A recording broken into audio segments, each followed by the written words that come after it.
everyone, greetings for the day. I'm Sayukta from All About Skin Wellbeing, and I'm sure all of you must be doing really good.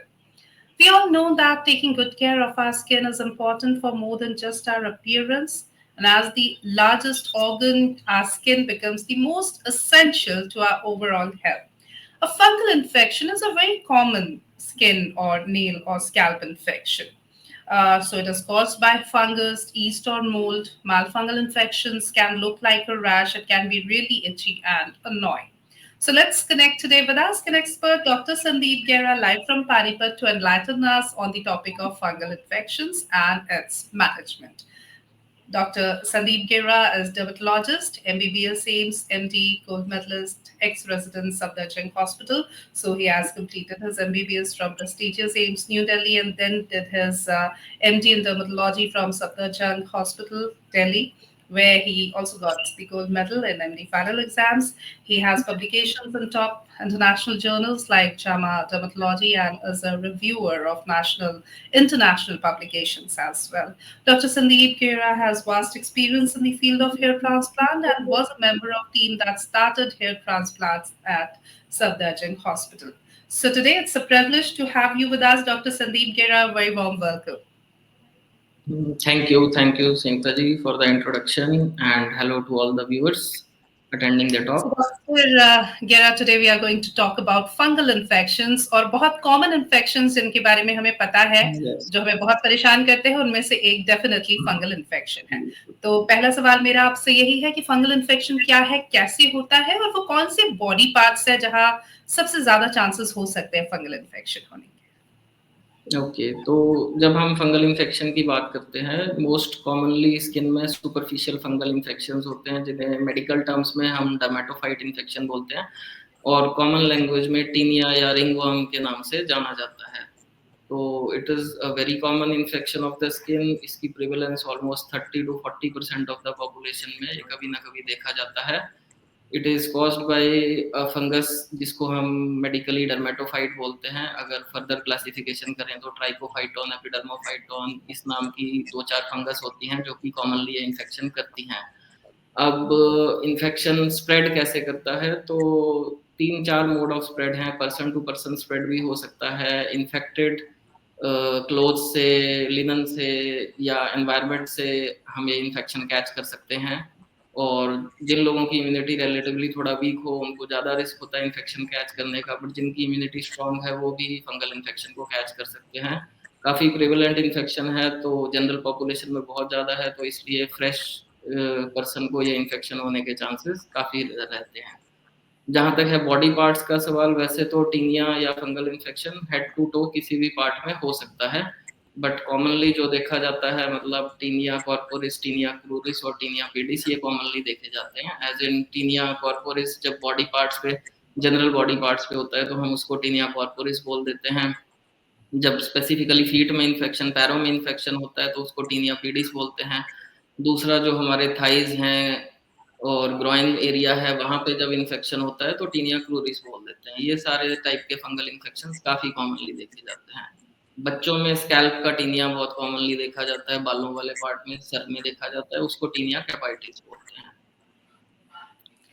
बिल्कुल, तो आपने बताया किस तरह से fungal infection होता है और कहाँ-कहाँ ज़्यादा होने के चांसेस होते हैं, इस पर और भी हम बात करेंगे पूरे सेशन के दौरान। लेकिन उससे पहले ये जानना चाहेंगे डॉक्टर गेरा, हम ऑफ़न कहते हैं that prevention is better than cure. तो प्रिवेंटिव मेजर्स क्या हो सकते हैं जिससे हमें फंगल इन्फेक्शन हो ही ना? क्या एहतियात हम बरत सकते हैं? हाँ जी, प्रिवेंटिव मेजर्स बहुत इम्पोर्टेंट हैं ताकि हम इस इन्फेक्शन से बच सकें। तो सबसे इम्पोर्टेंट तो maintenance of proper hygiene, hand washing बहुत ज़रूरी है। हम रेगुलर, स्पेशली अगर हम कहीं ओवर क्राउडेड एनवायरनमेंट में हैं या ऐसा हमारा वर्क वो प्रोफाइल रखता है कि जहाँ पे हम इन्फेक्शन कैच कर सकते हैं, तो फ्रीक्वेंट हैंड वॉशिंग बहुत ज़रूरी है। अपनी पर्सनल हाइजीन मेंटेन करना बहुत ज़रूरी है। दूसरा, हम क्लोथ्स है, लिनन है, बेडिंग्स हैं, ये सब शेयर ना करें, अपने पर्सनल अलग रखें। सोप अपना पर्सनल यूज़ करें, वो किसी के साथ शेयर ना करें।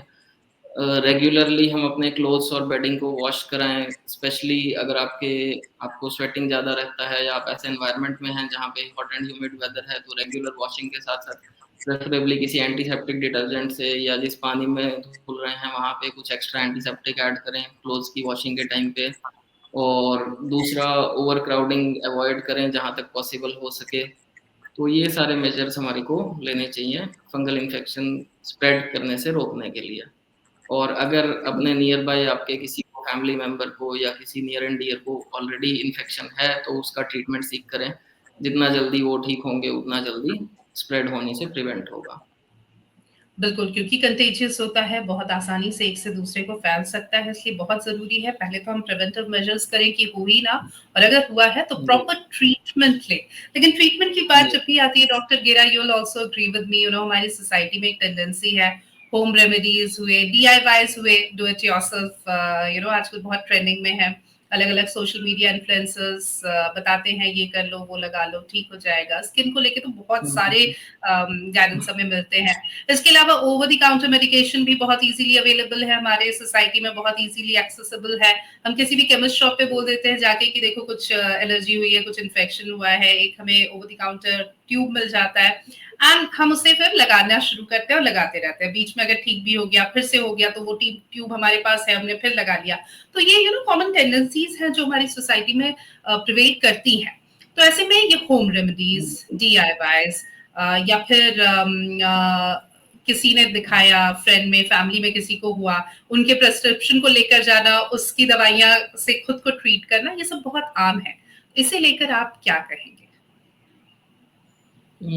इस बारे में मैं ये बताना चाहूँगा कि एक तो फंगल इन्फेक्शन कॉमन होने के साथ-साथ अगर आप इसका प्रॉपर ट्रीटमेंट नहीं लेते हैं, तो ये लॉन्ग टर्म चल सकता है और आपको परेशान कर सकता है। तो proper treatment is a must. आजकल there is a increase in incidence of chronic and recurrent infections. वो इसी वजह से होता है कि लोग प्रॉपर ट्रीटमेंट नहीं ले रहे हैं। जितना ड्यूरेशन तक मेडिसिन खानी है उतना टाइम नहीं खा रहे हैं, जल्दी आराम आ जाता है तो थोड़े दिन में ही ट्रीटमेंट छोड़ देते हैं।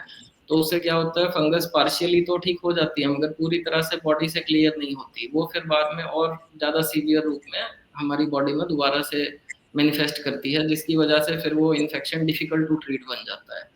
Right now incidence of chronic और रिकरेंट इन्फेक्शंस बढ़ता जा रहा है, और क्रॉनिक और रिकरेंट इन्फेक्शन जितना वो इन्फेक्शन लॉन्ग टर्म चल गया है, मान लीजिए 6 महीने से ज़्यादा है या बार बार होता जा रहा है, उतना ही उसको ट्रीट करना भी डिफिकल्ट हो जाएगा। तो अगर आपको हुआ है और बहुत ही कम ड्यूरेशन में है, तो बेटर है कि आप जल्दी से जल्दी अपने नियर बाई जो भी आपके डर्मेटोलॉजिस्ट हैं, स्किन स्पेशलिस्ट हैं, उनको कंसल्ट करें और उनकी एडवाइस से, उनकी सलाह से ही मेडिसिन लें। और जितने टाइम तक वो आपको ट्रीटमेंट दे रहे हैं उतना टाइम तक ट्रीटमेंट जरूर फॉलो करें। कंप्लायंस बहुत जरूरी है। अगर आप बीच में छोड़ देंगे या आपको लगा कि हाँ जी मेरे को 7 डेज में आराम आ गया, 10 डेज में आराम आ गया, मैं अब दवाई लेना छोड़ देता हूँ, तो वो एक गलत प्रैक्टिस है। उससे आपका इन्फेक्शन थोड़े टाइम बाद बढ़ सकता है, तो वो बिल्कुल अवॉइड करें। बिल्कुल, तो ट्रीटमेंट लेना ज़रूरी है, डॉक्टर के पास जाना ज़रूरी है और उस ट्रीटमेंट को कंप्लीट करना भी उतना ही बिल्कुल ज़रूरी फॉलो है। करें। डॉक्टर कीरा, जैसा कि मैंने कहा ना कि over the counter topical applications बहुत कॉमन है हमारी सोसाइटी में। हम जाते हैं, एक कॉम्बिनेशन क्रीम हमें मिल जाती है और हम उसका लगातार इस्तेमाल करते रहते हैं। इनिशियली हमें लगता है कि उससे फ़ायदा भी हो रहा है, तो हमको लगता है हमारे हाथ तो कोई मैजिक क्रीम लग गई है, डॉक्टर के पास जाने से, अपॉइंटमेंट लेने से, कंसल्टेशन फ़ी हमने बचा ली है। हम लगातार उस ट्यूब का इस्तेमाल करते रहते हैं। आपकी नज़र में, या मैं कहूँ कि मेडिकल साइंस की नज़र में, ये over the counter topical application without any prescription ये कितने खतरनाक हो सकते हैं? क्यों इन्हें नहीं इस्तेमाल करना चाहिए बिना प्रिस्क्रिप्शन के? देखिए बहुत सारी ओवर द काउंटर क्रीम्स ऐसी होती हैं जिनमें स्टेरॉइड्स मिक्स्ड होते हैं। मतलब हो सकता है उसमें थोड़ा बहुत एंटी फंगल भी हो, बट जनरली एक मिक्सचर ऑफ सॉल्ट्स होगा जिसमें हो सकता है कुछ हद तक स्टेरॉइड्स भी डाले गए हों। अब आप स्टेरॉइड्स को अप्लाई करते हैं, शॉर्ट टर्म बेनिफिट तो आपको मिलेगा, थोड़ा सा आपको इचिंग में रिलीफ मिल जाएगा, जो फंगल इन्फेक्शन में थोड़ा सा रेड पार्ट है वो थोड़ा सा क्लियर होता हुआ दिखेगा। बट पहली बात तो अगर आप उसको, पहली बात तो वो क्योर नहीं करेगा, उसको पूरी तरह खत्म नहीं कर सकता, नंबर वन। सेकंड, अगर आपने लॉन्ग टर्म इस टाइप की क्रीम्स यूज किए हैं जिनमें स्टेरॉइड्स डले हुए हैं, तो उसके साइड इफेक्ट्स आने स्टार्ट हो जाएंगे। साइड इफेक्ट्स कैसे हो सकता है, स्ट्रेच मार्क्स आ सकते हैं, स्किन वीक हो सकती है, परमानेंट लाइंस पड़ सकती हैं, स्किन की एट्रोफी बोलते हैं, डैमेज होना स्टार्ट हो जाएगी। और एक बार अगर लॉन्ग टर्म आपने यूज किया और स्ट्रेच मार्क्स या लाइंस आनी स्टार्ट हो गई, तो उनका फिर बहुत ज्यादा ट्रीटमेंट भी नहीं होता है, वो फिर एक दूसरी प्रॉब्लम क्रिएट कर देंगी। तो ओवर द काउंटर स्पेशली बिना डॉक्टर की सलाह के क्रीम्स ना यूज करें, यही आपके फायदे में है। बिल्कुल, तो डॉक्टर की सलाह के बिना हमें कभी भी मेडिकेशन नहीं करना चाहिए, सेल्फ मेडिकेशन नहीं करना चाहिए, ओवर द काउंटर जो भी दवाइयाँ हम लेते हैं, वो नहीं लेना चाहिए। ये बहुत घातक हो सकती है, हार्मफुल हो सकती है हमारी हेल्थ हेल्थ के लिए। डॉक्टर, चूँकि हम फंगल इन्फेक्शन पर बात कर रहे हैं और एक और बात जिसका आपने ज़िक्र किया था शुरुआत में, वो ये कि अगर आपकी फैमिली में या आपके साथ में किसी को फंगल इन्फेक्शन है, क्योंकि बहुत जल्दी स्प्रेड करता है, तो बहुत ज़रूरी है कि हम उनका ट्रीटमेंट करवाएँ, ये इंश्योर करें कि वो ट्रीटमेंट प्रॉपर ले रहे हैं, करवा रहे हैं। ऐसे में मैं आपसे जानना चाहूँगी कि और क्या-क्या एहतियात बरतने चाहिए अगर हमारी फैमिली में या हमारे नोन किसी पर्सन को फंगल इन्फेक्शन हो गया, मान लीजिए ट्रीटमेंट वो ले रहे हैं, उसके अलावा और क्या-क्या एहतियात घर के अंदर हम बरत सकते हैं ताकि वो स्प्रेड ना हो? जैसा कि मैंने बताया था, एक हाइजीनिक एनवायरनमेंट मेंटेन करेंगे तो फंगल इन्फेक्शन के स्प्रेड का चांस कम रहेगा। तो अपने क्लोथ्स रेगुलरली क्लीन करें, जिनको इन्फेक्शन है वो अपने क्लोथ्स रेगुलरली वॉश करें, प्रेफरेबली एंटीसेप्टिक डिटर्जेंट से वॉश करें, फ्रीक्वेंट हैंड वॉशिंग फॉलो करें, फ्रीक्वेंट बेदिंग करें, और अगर हो सके तो अपना जो फ्लोर की है वो भी रेगुलर मॉपिंग करें। दूसरा, कुछ ऐसे टाइट क्लोथ्स या सिंथेटिक क्लोथ्स पहनने से भी क्या होता है कि स्वेटिंग के चांसेस बढ़ जाते हैं, जिससे इन्फेक्शन हम जल्दी कैच कर लेते हैं। तो जहाँ तक हो सके tight fitted and synthetic clothes भी अवॉइड करें। बिल्कुल, तो इन बातों का भी ध्यान रखना चाहिए। क्या कोई पर्टिकुलर मौसम है, वेदर है डॉक्टर गेरा, जिस समय फंगल इन्फेक्शन के चांसेस बढ़ जाते हैं? यस, वैसे तो ऑल ईयर राउंड हमें देखने को मिलता है फंगल इन्फेक्शन, बट जैसा मैंने बताया, हॉट एंड ह्यूमिड एनवायरनमेंट में फंगस की ग्रोथ थोड़ी ज़्यादा होती है, प्रमोट होती है। तो जो रेनी सीजन है, you can say late summers and rainy season, उसमें इन्फेक्शंस थोड़े इंक्रीज हो जाते हैं। बिल्कुल। कई बार हम देखते हैं कि कपड़े ठीक से नहीं सूखते हैं, खासकर जिस मौसम का आपने ज़िक्र किया उसमें, यस। बारिश के मौसम में या बहुत ठंड है तो तब कपड़े अच्छे से नहीं सूखते। धूप लगना, हम हमेशा कहते हैं कि कपड़ों को धूप दिखाना बहुत ज़रूरी है, पर कई बार अच्छे से यस। सन ड्राई नहीं हो पाते हैं और कई बार तो कपड़ों पर ही फंगस लग जाता है। उसमें से एक अजीब स्मेल आने लगती है, तो इस तरह से भी चीज़ें कई बार देखी जाती है, कही जाती है। तो ऐसे में क्या करें? ये तो एक ऐसी सिचुएशन है जिसे अवॉइड भी नहीं किया जा सकता। अब बारिश के दिन है, यस, अगर 15-15 आपके धूप कपड़े नहीं ठीक से दिखती। ड्राई नहीं हो पा रहे हैं तो फिर 2 ऑप्शन बचती हैं, या तो आप उसको आयरन करें प्रॉपर्ली, हुँ, आयरनिंग से आप अपना कपड़ा सुखा सकते हैं, अदरवाइज ड्रायर यूज कर सकते हैं। हुँ, बिकॉज वेट क्लोथ्स अगर आप पहनेंगे तो ऑब्वियसली प्रॉब्लम बढ़ सकती है। हुँ। कई ऐसे घर होते हैं जहाँ पे डैम्प बहुत आसानी से लगता है, सीलन आ जाती है और हम्म, उसमें कई लोग कपड़े हैंग करते हैं। एक बहुत आम सिनेरियो ये भी इंडियन सोसाइटीज़ में होता है। क्या उससे भी चांसेस होते हैं कि फंगल इन्फेक्शन हमारे ऊपर ट्रांसफर हो? जो वैसे मोल्ड आप बता रहे हैं एनवायरनमेंट वाला, वो टीनिया इन्फेक्शन पर से नहीं करता, बट हाँ, हुँ, कपड़े अगर अनहाइजीनिक एनवायरनमेंट में पड़े हैं तो अगर कपड़ों पे इन्फेक्शन है तो पर्सन पे आ ही सकता है। जी। तो डॉक्टर, धूप में सुखाना ज़रूरी है, और धूप में सुखाने के बाद अगर आप आयरन करते हैं तो इवन बेटर। बिल्कुल, तो अगर कपड़े ठीक से नहीं सूखे हैं, तो वो अच्छे से सूखे इसके लिए हम ड्रायर्स का इस्तेमाल कर सकते हैं, आयरन का इस्तेमाल कर सकते हैं, अच्छे से कपड़ों को आयरन करके उसके बाद ही पहनिए। या डॉक्टर, जब कोई पेशेंट आपके पास आते हैं फंगल इन्फेक्शन की शिकायत लेकर, तो क्या सिर्फ फिजिकल इन्वेस्टिगेशन से ही आप पता कर लेते हैं कि ये फंगल इन्फेक्शन है या कितना फैला है, कितना नहीं फैला, या फिर कोई टेस्ट भी आप रिकमेंड करते हैं? मोस्ट ऑफ द केसेस में जो फंगल इन्फेक्शन होता है, टीनिया होता है, वो क्लासिकल होता है, मतलब क्लिनिकली हम देख के ही पता कर लेते हैं कि ये है। बट कुछ ऐसे डाउटफुल कंडीशंस हैं, जब किसी ने ओवर द काउंटर क्रीम्स लगा रखी हैं या पहले से कहीं ट्रीटमेंट सीख किया है जिसकी वजह से थोड़ा सा पिक्चर चेंज हो गई है, बिल्कुल वो क्लासिकल इन्फेक्शन नहीं लग रहा है, इन दैट केस कुछ टेस्ट बने हैं। मोस्ट कॉमनली स्किन स्क्रैपिंग किया जाता है, एक छोटा सा स्क्रैप करके थोड़ा सा जो सुपरफिशियली स्केल्स निकाले जाते हैं, उसको अंडर माइक्रोस्कोप एग्जामिन किया जाता है for the presence of fungal elements. अगर फंगल एलिमेंट्स मिल जाते हैं तो वो क्लियर हो जाता है कि ये फंगल इन्फेक्शन है। तो ओ माइक्रोस्कोपी एक टेस्ट हम बोल सकते हैं, केओएच माउंट के अंडर माइक्रोस्कोप में देख के उसको डायग्नोस किया जा सकता है, अगर क्लिनिकली ना समझ आ रहा हो तो। बिल्कुल। और उसके बाद लाइन ऑफ ट्रीटमेंट क्या रहता है? क्या कुछ ट्रीटमेंट ऑप्शंस अवेलेबल है स्किन के फंगल इन्फेक्शन की अगर हम बात करें तो? ट्रीटमेंट ऑप्शंस में टॉपिकल्स एंड ओरल्स, मतलब लगाने की क्रीम्स और खाने की टैबलेट्स एंड कैप्सूल्स दोनों रहते हैं।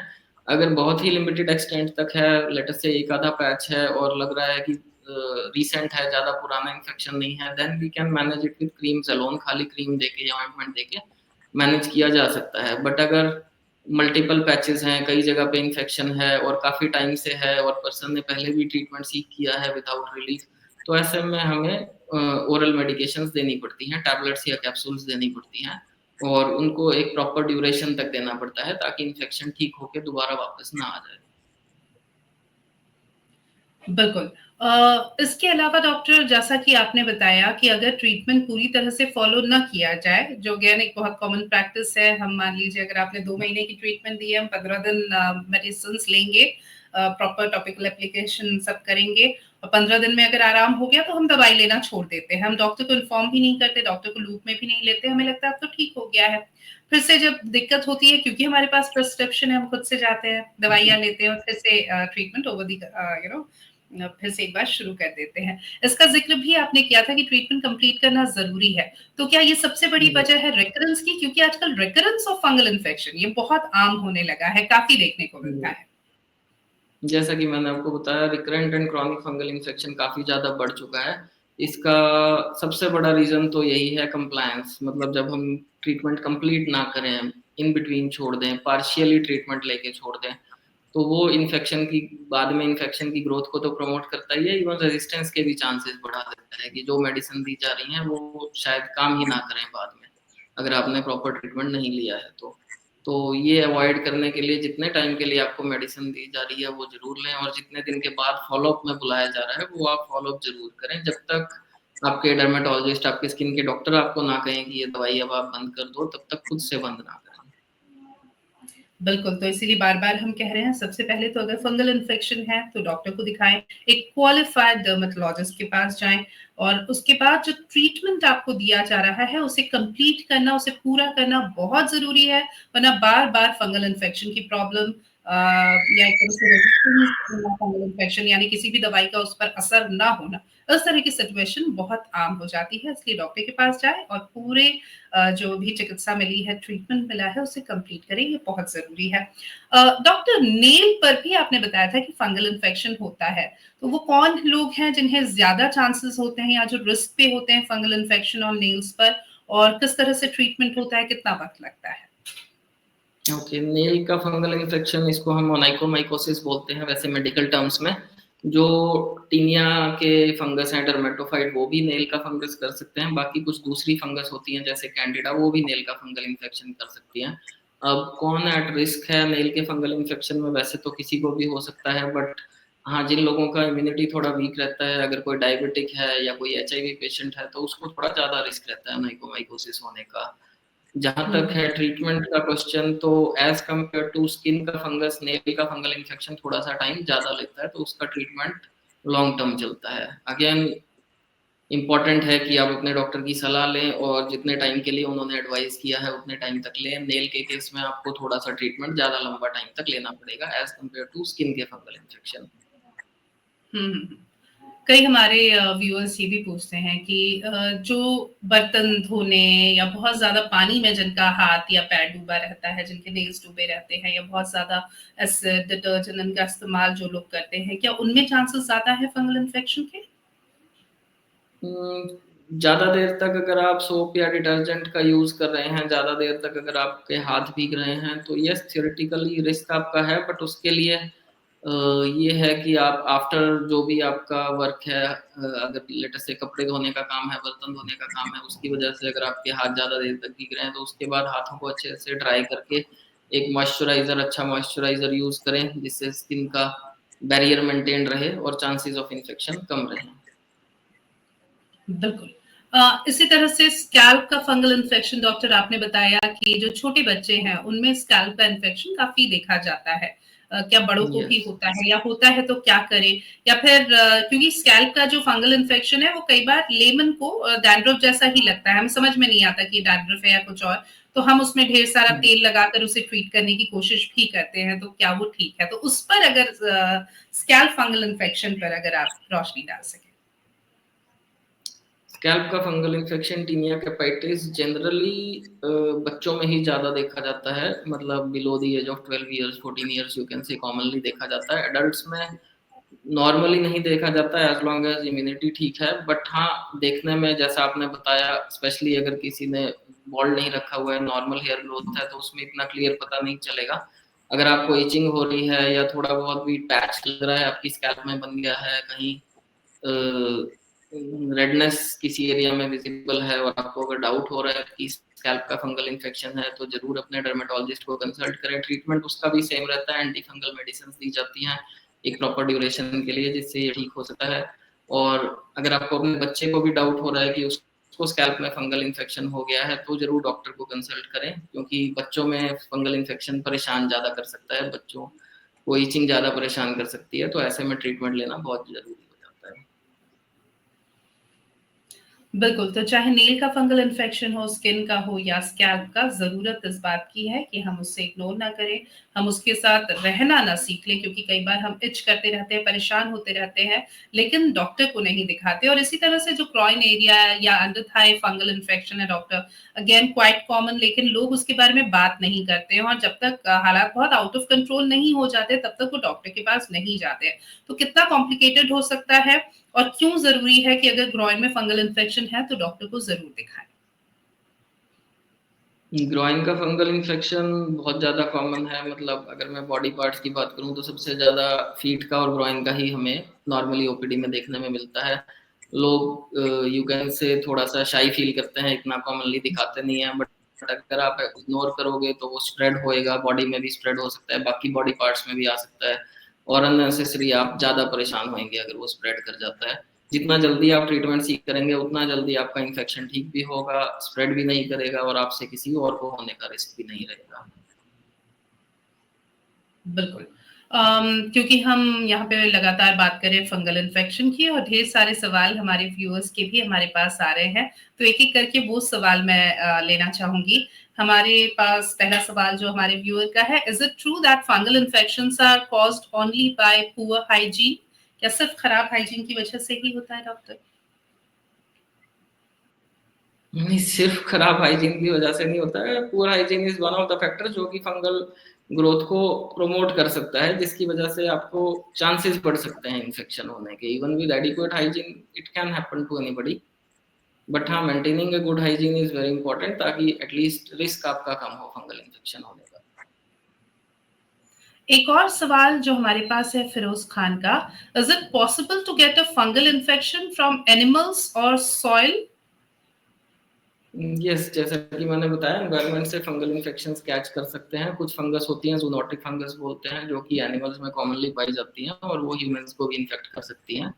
तो टीनिया इन्फेक्शन फ्रॉम एनिमल्स और फ्रॉम सॉइल हो सकता है। देसु देसाई है, सवाल है, can laser treatment be used for fungal nail infections? Yes, there are some studies जिसमें along with anti fungal medicines CO2 laser try किया गया है फंगल इन्फेक्शन के साथ, along with some results, but इस चीज के बारे में मैं अभी यहाँ पे कमेंट नहीं करूंगा। आप अपने डॉक्टर से डिस्कस कर सकते हैं कि आपके केस में इसका कुछ बेनिफिट होगा या नहीं होगा। बिल्कुल, तो जब आप डॉक्टर के पास जाएँगे, डॉक्टर ही इस तरह के ट्रीटमेंट्स भी सजेस्ट करते हैं, उन्हीं के सुपरविज़न में होता भी है, तो उन्हीं से सलाह लेना बेहतर होगा। टीना भार्गव है, सवाल है, can diabetes increase the risk of fungal infections? Yes, that I have already mentioned that risk of fungal infections, tinea infections in more in case of diabetes patients. So अपनी शुगर लेवल्स कंट्रोल में रखें। आपको अगर diabetes है तो जितना आपका diabetes manage रहेगा, जितना शुगर लेवल्स कंट्रोल रहेंगे, उतना रिस्क ऑफ इन्फेक्शन आपका कम होगा। दीपक सक्सेना है, सवाल है, can wearing synthetic clothing contribute to fungal infections? This also I mention, like अगर आप ज्यादा टाइट फिटेड कपड़े पहन रहे हैं, सिंथेटिक क्लोथ स्पेशली अगर ज्यादा टाइट फिटेड है, आपको स्किन को ब्लॉक कर रहे हैं, प्रॉपर एयर नहीं मिल रही है, तो yes they can increase the risk of fungal infections. Right. एक और सवाल हमारे व्यूअर का, वो भी ले लेते हैं। मीनल वर्मा का सवाल है, can fungal infection affect the eyes? जिस फंगल इन्फेक्शन की हम बात कर रहे हैं, टीनिया या डर्मेटोफाइटोसिस, वो आईज को इन्फेक्ट नहीं करता है। There can be some other infection, fungal infection of the eyes, उसके बारे में आपको आपके आई डॉक्टर बेटर बता पाएंगे, ऑफ्थेल्मोलॉजिस्ट। बट जिस टॉपिक पे हम अभी बात कर रहे हैं वो आईज का इन्फेक्शन नहीं होता है। बिल्कुल। डॉक्टर, क्योंकि हम फंगल इन्फेक्शन पर बात कर रहे हैं और प्रेगनेंसी के दौरान हम जानते हैं कि कई ऐसी दवाइयां हैं जो नहीं दी जाती हैं, बहुत ध्यान रखा जाता है, और प्रेगनेंसी में अगर फंगल इन्फेक्शन हो जाए तो किन बातों का ध्यान रखना चाहिए और किस तरह से ट्रीटमेंट किया जाता है? प्रेगनेंसी में मोस्टली ट्राई किया जाता है कि टॉपिकल मेडिकेशन से ही फंगल इन्फेक्शन को ट्रीट कर लिया जाए, क्रीम्स देके ही उसको ठीक करने की कोशिश की जाती है। और अगर लिमिटेड इन्फेक्शन है तो मैनेज हो भी जाता है। अगर बहुत ज़्यादा एक्टिव इन्फेक्शन है, किसी केस में मेडिसिन खाने की देनी पड़ती है, तो वो फिर आप अपने डर्मेटोलॉजिस्ट से और गायनेकोलॉजिस्ट से कंसल्ट करके उसके बाद ही उस टाइप का ट्रीटमेंट आप ओरल मेडिकेशन स्टार्ट कर सकते हैं। बिल्कुल। और इसी तरह से अगर लैक्टेटिंग वुमन की हम बात करें, कई बार अंडरनीथ ब्रेस्ट भी हम देखते हैं फंगल इन्फेक्शन होता है, और ऐसे में अगर माँ बच्चे को स्तनपान करा रही है तो क्या वो स्तनपान करा सकती है, कंटिन्यू रख सकती है? किन बातों का ध्यान रखना है, एंड अगेन किस तरह की दवाइयां आप दे सकते हैं ट्रीटमेंट के लिए? यस, ब्रेस्ट फीडिंग आप कंटिन्यू कर सकते हैं। जो भी मेडिसिन आपको दी गई हैं आपके डॉक्टर के द्वारा, वो आप फॉलो करें। उस टाइम पे आपने बस क्रीम नहीं लगाई होनी चाहिए जब आप ब्रेस्ट फीड करा रहे हैं, बाकी वैसे नॉर्मली आप करा सकते हैं, उसमें कोई इश्यू नहीं है। बिल्कुल। फंगल इन्फेक्शन पर हम लगातार चर्चा कर रहे हैं डॉक्टर, और ऐसे में बार बार आपने एक बात कही है कि सबसे पहले तो अगर फंगल इन्फेक्शन है तो डॉक्टर को दिखाइए, सेल्फ मेडिकेट ना कीजिए, और साथ ही साथ जो ट्रीटमेंट है उसे कंप्लीट कीजिए। इसके अलावा आपने बताया कि जो हाइजीन पार्ट है उसे मेंटेन करना भी बहुत जरूरी है, ताकि एक तो वो होना, और हो गया है तो आपसे किसी और को स्प्रेड ना हो।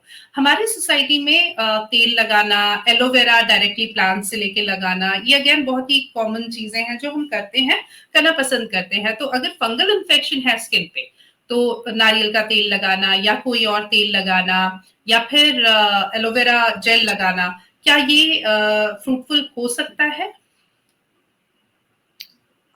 एक्चुअली मॉइस्चराइजर कॉन्ट्राइंडिकेटेड नहीं है। मतलब अगर आपको फंगल इन्फेक्शन है, आप कोकोनट ऑयल या मॉइस्चराइजर यूज कर रहे हैं, स्पेशली जिस पार्ट में स्किन बहुत ड्राई है फंगल इन्फेक्शन की वजह से, तो वो एक तरह से थोड़ा बहुत आपकी इचिंग में रिलीफ देगा, थोड़ा बहुत बेनिफिट देगा।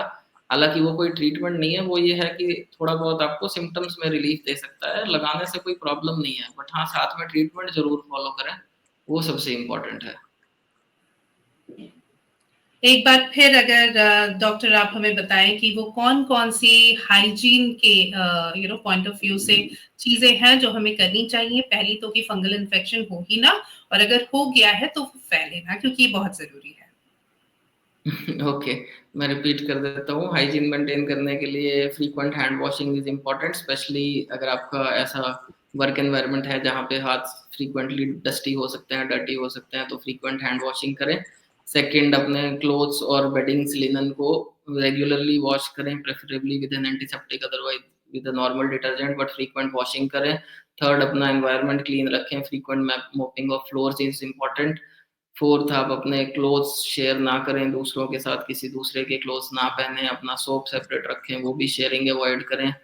और fifth, tight fitted cloth, synthetic clothes, ज़्यादा टाइट कपड़े पहनना अवॉइड करें। तो ये सारे मेजर्स अगर आप फॉलो करते हैं तो आपका रिस्क कम रहेगा फंगल इन्फेक्शन होने का। बिल्कुल, तो फंगल इन्फेक्शन होने का पहले तो रिस्क कम रहेगा, और हो भी गया तो अगर आप डॉक्टर को दिखाएँगे, प्रॉपर ट्रीटमेंट लेंगे, तो बहुत जल्द आपको इससे राहत मिल जाएगी और आपसे किसी और को फैलने के चांसेस भी बहुत कम हो जाएँगे। रिकरेंस का, यानी दोबारा फंगल इन्फेक्शन होने का या रेजिस्टेंट होने के चांसेस भी कम हो जाएँगे। डॉक्टर, रिंगवर्म का हमने ज़िक्र किया, और ये भी बात की कि किस तरह से पैरों में, फीट्स में फंगल इन्फेक्शन बहुत कॉमन है, और खास तौर पे वो जिन्हें पैरों में बहुत पसीना आता है या जो लंबे वक्त तक जूते पहनते हैं, मोजे पहनते हैं, एक फॉर्मल एनवायरनमेंट में रहते हैं, ब्रीदेबल नहीं होता, और फंगल इन्फेक्शन के चांसेस बढ़ जाते हैं। तो पहले तो कि क्या करें कि फंगल इन्फेक्शन ना हो, या जिनको चांसेस हैं वो किस तरह से क्या कुछ स्टेप्स अपना सकते हैं कि उनको फंगल इन्फेक्शन ना हो? I didn't get your question. पैरों में, फीट्स में, टोज में फंगल इन्फेक्शन की अगर हम बात करें तो जो लंबे लंबे वक्त तक जूते पहनते हैं, मोजे पहनते हैं, ओके। उनमें ये रिस्क बढ़ जाता है। और यस, कई यस। बार मान लीजिए किसी को अगर बार बार रिंगवर्म्स या पैरों में फंगल इन्फेक्शन का प्रॉब्लम है हुँ। भी, तो भी वो इस तरह के एनवायरनमेंट में रहते हैं कि मोजे उनको लंबे वक्त तक पहनने हैं, जूते उनको लंबे वक्त तक पहनने हैं। तो क्या करें? क्या एंटी फंगल पाउडर्स का इस्तेमाल किया जा सकता है, और क्या किया जा सकता है स्पेसिफिकली कि कोई प्रॉब्लम ना हो? ठीक है, स्पेसिफिकली अगर मैं टीनिया पीडीज पैरों के फंगल इन्फेक्शन की बात कर रहा हूँ, अगर आपका वर्क एनवायरनमेंट ऐसा है जहाँ पे आपको फॉर्मल सॉक्स, शूज़ पहन के रहना है ज़्यादा टाइम तक, 8 घंटे, 10 घंटे तक उसी वर्क प्लेस पे रहना है, तो एक तो जब आप मॉर्निंग में आफ्टर बाथ अपने पैरों को अच्छे से ड्राई कर लें, पहली बात तो पानी या पसीना ना खड़ा रहे, अच्छे से सुखा लें। दूसरा, एक पाउडर यूज़ करें, नॉर्मल टैल्क पाउडर भी। After applying the talc then you wear the socks and shoes, ताकि ह्यूमिडिटी या स्वेटिंग ज़्यादा इकट्ठी ना हो, उससे थोड़ा बहुत हम प्रिवेंट कर सकते हैं फंगल इन्फेक्शन होने से। यदि ऑनगोइंग फंगल इन्फेक्शन है, ऑलरेडी आपको पैर पे कोई पैच दिख रहा है जिसमें इचिंग हो रही है, फंगस जैसा लग रहा है, तो ऑब्वियसली ट्रीटमेंट लेना है, डॉक्टर को दिखाना है और ट्रीटमेंट लेना है उसका। बिल्कुल। एक और सवाल हमारे एक व्यूअर का है, are there any natural anti fungal remedies? Natural antifungal remedies. There are preventive measures which I have already discussed. Other than that, जो हमारे मेडिकल साइंस में बताया गया है ट्रीटमेंट, वो तो हम सबको रिकमेंड करते ही हैं। साथ में प्रिवेंटिव मेजर्स, हाइजीन मेजर्स आपको बताए हैं जो कि आप फॉलो करें ताकि आपका इन्फेक्शन जल्दी से जल्दी ठीक हो सके। बिल्कुल। डॉक्टर, इस पूरे सेशन को अगर हम सम अप करने की कोशिश करें तो कोई ऐसी बात फंगल इन्फेक्शन से जुड़ी हुई जो आपको लगता है कि छूट गई हो, हमने डिस्कस नहीं किया हो, या कोई ज़रूरी बात, या एज़ अ कंक्लूडिंग नोट क्या आप संदेश देना चाहेंगे हमारे व्यूअर्स को? In conclusion I would like to say कि फर्स्ट तो फंगल इन्फेक्शन, स्किन के फंगल इन्फेक्शन, टीनिया इन्फेक्शन या रिंगवर्म जिसको हम बोलते हैं, बहुत ही कॉमन इन्फेक्शन है। तो पहली बात तो इसमें ज़्यादा टेंशन लेने की बात नहीं है, अगर आपको भी हो गया है, it is a very common infection, किसी को भी हो सकता है। आप जल्दी से जल्दी इसका ट्रीटमेंट सीख करें और रेगुलर ट्रीटमेंट फॉलो करें एक क्वालिफाइड डर्मेटोलॉजिस्ट को दिखा के, और जब तक वो कहें तब तक आप अपना ट्रीटमेंट कंटिन्यू रखें। ये ठीक हो सकता है, मेडिसिन से बिल्कुल ठीक हो सकता है, तो एज़ लॉन्ग एज़ आप एक क्वालिफाइड डॉक्टर को दिखा रहे हो और ट्रीटमेंट सीख कर रहे हो, तो आपका इन्फेक्शन ठीक हो जाएगा। बिल्कुल, बहुत-बहुत शुक्रिया आपका डॉक्टर संदीप गेरा, बहुत अच्छी बातचीत हुई आपसे और आपने अपना कीमती वक़्त निकाला इस सेशन के लिए, इसके लिए आपका बहुत-बहुत शुक्रिया। वाक़ई में अब एटलीस्ट हम समझ गए हैं कि किस तरह से होता है, किस तरह से बचा जा सकता है, और हो जाए तो किस तरह से इलाज संभव है। तो इसके लिए बहुत-बहुत शुक्रिया एक बार फिर आपका। ओके, थैंक यू जी, thank you for having me here. Thank you doctor, it was a pleasure, and viewers thank you for your active participation, आपके सवालों के लिए, आप इस पूरे सेशन में हमारे साथ जुड़ने के लिए आपका बहुत-बहुत शुक्रिया। और अधिक जानकारी, अधिक अपडेट्स के लिए स्किन हेल्थ और केयर से related, please stay connected on our FB page all about skin wellbeing. We are also available on YouTube, Twitter and Instagram. Thank you and have a great day ahead. Goodbye.